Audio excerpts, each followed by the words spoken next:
15 अगस्त 1947 देश का पहला स्वतंत्रता दिवस। उस शाम दिल्ली के प्रिंसेस पार्क में ब्रिटिश झंडा उतारकर तिरंगा फहराया जाना था। तब वहां 50,000 लोगों के इकट्ठा होने का अनुमान लगाया गया था, लेकिन हकीकत में 5 लाख लोगों का सैलाब उमड़ पड़ा। खुद जवाहरलाल नेहरू और लॉर्ड माउंटबेटन को समझ नहीं आ रहा था कि मंच तक जाएं कैसे। पंडित नेहरू को लोगों के कंधों पर चढ़कर मंच तक पहुंचने की जद्दोजहद करनी पड़ी और लॉर्ड माउंटबेटन तो अपनी बग्गी से बाहर से ही नहीं निकल पाए। लॉर्ड माउंटबेटन की बेटी पामेला कहती है कि जब मैं वहां पहुंची तो पंडित नेहरू ने मुझे चिल्लाते हुए कहा कि तुम लोगों के सिर पर और कंधों पर पैर रखते हुए मंच पर आ जाओ, वो बिल्कुल बुरा नहीं मानेंगे। तो मैंने कहा, मैंने ऊंची एड़ी वाली सैंडल पहनी है जो लोगों को चुभ सकती हैं। तब नेहरू फिर बोले, तो सैंडल को हाथ में लो और आगे बढ़ो। यह कहते हुए नेहरू भी लोगों के ऊपर से होते हुए मंच पर पहुंचे और फिर मैंने भी अपनी सैंडल उतारकर हाथों में लिया और इंसानों के सिरों पर कालीन की तरह पैर रखते हुए पहुंची, जहां मैं सरदार पटेल की बेटी मणिबेन पटेल के साथ जाकर खड़ी हो गई। उधर माउंटबेटन की बग्गी लोगों के सैलाब के बीच इतनी बुरी तरह फंस गई थी कि वह उसमें से उतरने की सोच भी नहीं सकते थे। इसलिए उन्होंने पंडित नेहरू की तरफ देखते हुए चिल्लाकर कहा, लेट्स होस्ट दी फ्लैग, यानी चलिए झंडा फहराइए। जिसके उसके बाद प्रिंसेस पार्क में भारत का महान तिरंगा फहराया गया और माउंटबेटन ने अपनी बग्गी पर खड़े होकर ही तिरंगे को सलामी दी।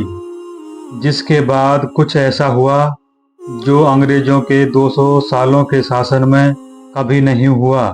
जी हाँ, भारत की जनता ने पहली बार दिल से किसी अंग्रेज के नाम का जयकारा किया था। वो थे लॉर्ड माउंटबेटन।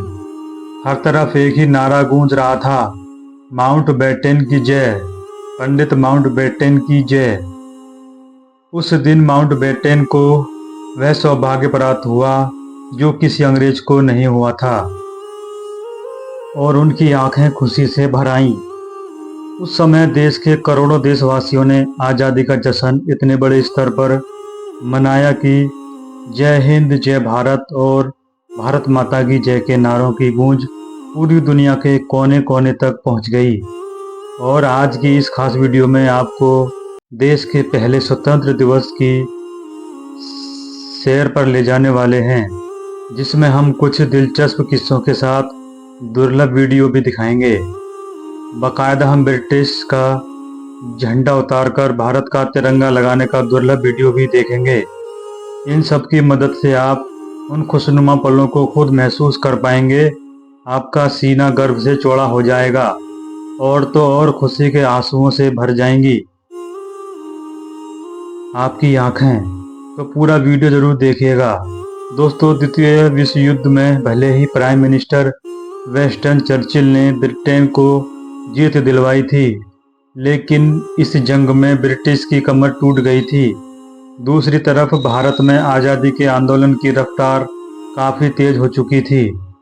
नेताजी सुभाष चंद्र बोस की देश के बाहर देश के लिए बनाई गई आज़ाद हिंद फौज अब जंग के लिए तैयार थी और महात्मा गांधी के नेतृत्व में देश में स्वतंत्रता आंदोलन अपने चरम पर था। जो देख ब्रिटिश यह समझ चुके थे कि अब अगर हम भारत को आज़ादी नहीं देंगे तो वह हमें बेइज्जत करके देश से बाहर खदेड़ फेंकेंगे।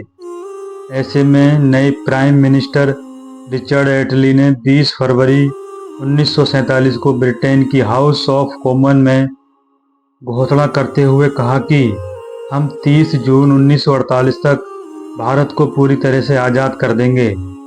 लेकिन समय बीतने के साथ कुछ ऐसा हुआ कि भारत को आज़ाद करने की तारीख नज़दीक आ गई।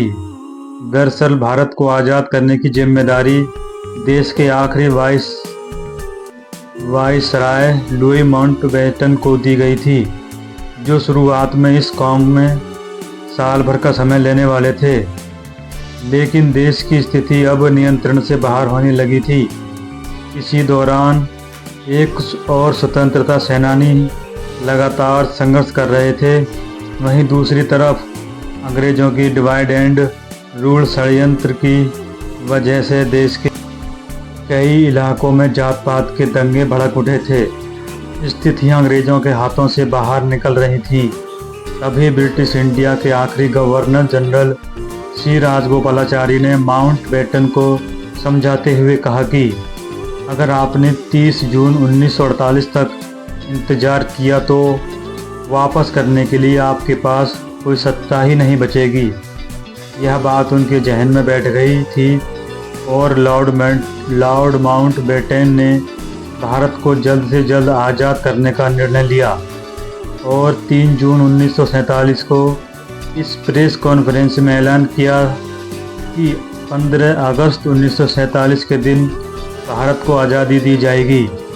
साथ ही भारत और पाकिस्तान के नाम के 2 देश बनेंगे और उनके संविधान भी अलग अलग होंगे, जिससे लंदन में तो हैरानी का माहौल फैल गया, क्योंकि अब सोने के अंडे देने वाली यह चिड़िया 200 सालों बाद उनके कैद से आज़ाद होने वाली थी।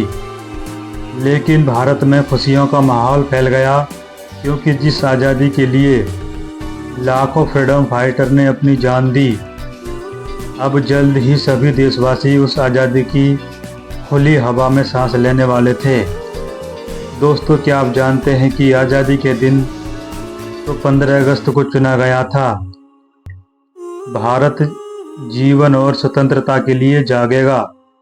आगे उन्होंने कहा, अच्छा है कि हम इस वक्त खास तौर से इस बात को याद रखें, इस आज़ादी के दरवाजे पर जब हम खड़े हैं, कि हिंदुस्तान किसी एक फ़िरके का मुल्क नहीं है, एक मजहब वालों का नहीं है, बल्कि बहुत सारे धर्म मजहब का है। फिर घड़ी में जैसे ही रात के 12 बजे तो एक साथ कई शंख बजने लगे। वहाँ मौजूद लोगों की आंखों से आंसू बह निकले। महात्मा गांधी और सुभाष चंद्र बोस की जय के नारे से सेंट्रल हॉल गूंज गया कि महात्मा गांधी की जय, महात्मा गांधी की जय, पंडित नेहरू की जय, जवाहरलाल नेहरू की जय। जिसके बाद आज़ादी के लिए शहीद हुए स्वतंत्रता के सेनानियों की याद में 2 मिनट का मौन भी रखा गया। आज़ादी के शहीदों यानी आज़ादी की जंग में जान कुर्बान करने वाले बहादुरों की याद में 2 मिनट की खामोशी। वहीं बाहर तेज हवा के साथ बारिश में भी हजारों भारतीय इस क्षण का इंतजार कर रहे थे। जैसे ही नेहरू संसद भवन से बाहर निकले, मानो हर कोई उन्हें घेर लेना चाहता था। वरिष्ठ पत्रकार खुशवंत सिंह बताते हैं, हम सब रो रहे थे, एक दूसरे की भावनाओं में बह गए थे और आसपास में अनजान लोग भी खुशी से एक दूसरे को गले लगा रहे थे। कुछ समय बाद जवाहरलाल नेहरू और राजेंद्र प्रसाद लॉर्ड माउंटबेटन को औपचारिक रूप से भारत के पहले गवर्नर जनरल बनाने का न्योता देने पहुँचे। माउंटबेटन ने उनका अनुरोध तहे दिल से स्वीकार किया। उन्होंने पोर्ट वाइन की एक बोतल निकाली और अपने हाथों से अपने मेहमानों को वह शराब परोस दी। फिर अपना गिलास भरकर उन्होंने अपना हाथ ऊंचा किया, बोले टू इंडिया। जिसके बाद पंडित नेहरू ने उन्हें एक लिफाफा देते हुए कहा, इसमें उन मंत्रियों के नाम हैं जिन्हें कल शपथ दिलाई जाएगी। पंडित नेहरू के जाने के बाद जब माउंटबेटन ने यह लिफाफा खोला तो उनकी हंसी छूट गई, क्योंकि वह खाली था। पंडित जी आज़ादी के दिन इतने खुश थे कि वह उस लिफाफे में मंत्रियों के नाम वाला कागज़ ही रखना भूल गए। उस रात दिल्ली की सड़कों का वर्णन करते हुए एक अमेरिकन पत्रकार ने लिखा कि सड़कों पर लोग खुशी के खुशी से चिल्ला रहे थे। हिंदू, मुसलमान और सिख सभी आज़ादी का जश्न मना रहे थे। ऐसा लग रहा था कि नए साल की पहली शाम। एक न्यूयॉर्क के टाइम्स स्क्वायर का नज़ारा। मित्रों, आज़ादी का यह समारोह सिर्फ दिल्ली तक नहीं सीमित था, बल्कि देश के हर कोने में स्वतंत्रता दिवस का जश्न मनाया जा रहा था। जैसे सपनों के शहर मुंबई में शहर के मेयर ने ताज जैसे खूबसूरत होटल में रात्रि भोजन का आयोजन किया। हिंदुओं के धार्मिक शहर बनारस में एक मुसलमान द्वारा राष्ट्रीय झंडा फहराया गया। दिल्ली में आज़ादी का जश्न मनाकर कुछ लोग अपने घर चले गए तो कुछ वहीं संसद भवन के पास हरे लॉन में और फुटपाथ पर सो गए। 15 अगस्त की सुबह 8:30 बजे माउंटबेटन ने जवाहरलाल नेहरू को स्वतंत्र भारत के प्रथम प्रधानमंत्री के रूप में शपथ दिलाई और हमारे सब प्रधानों के सामने फेडरल कोर्ट के चीफ जस्टिस न्यायमूर्ति श्री हीरालाल कन्या के हाथों देश सेवा की शपथ लेते हैं। इसी तरह गवर्नर जनरल के हाथों अपनी नई हुकूमत के मुख्य प्रधान पंडित नेहरू और दूसरे प्रधान देश सेवा के लिए शपथ लिए। बाहर खड़े हुए लोगों का जोश खरोश बढ़ रहा है। इस इंतजार में बेताब है कि कब नेताओं के दर्शन हों। अगले दिन दिल्ली की सड़कों पर लाखों लोगों का सैलाब उमड़ पड़ा। सड़कें लोगों से इतनी खचाखच भरी हुई थी कि गाड़ी छोड़िए साइकिल पर भी सफ़र करना आसान मुश्किल था। शाम 5 बजे इंडिया गेट के पास प्रिंसेस पार्क में माउंटबेटन को भारत का तिरंगा झंडा फहराना था और यह अनुमान लगाया गया था कि करीब 50,000 लोग आएंगे, लेकिन लोगों की भीड़ बढ़ती गई और पूरे इलाके में 5 लाख लोग इकट्ठा हो गए। इतनी भीड़ भारत के इतिहास में कुंभ स्नान के सिवाय किसी भी अवसर पर एकत्रित नहीं हुई थी। उस पल का अंदाज़ा आप इसी बात से लगा सकते हैं कि भीड़ को रोकने के लिए लगाई गई बल्लियाँ, बैंड वालों के लिए बनाया गया मंच, विशिष्ट अतिथियों के लिए तीव्र दर्शक धीर और रास्ते दोनों ओर बांधी गई रस्सियाँ, हर चीज़ लोगों की इस प्रबल धारा में बह गई थी। बैंड वालों के आसपास लोगों की भीड़ इतनी थी कि ढोल बजाना नामुमकिन हो गया था। लोग एक दूसरे से इतना सटकर बैठे थे कि उनके बीच से हवा का गुजरना भी मुश्किल था।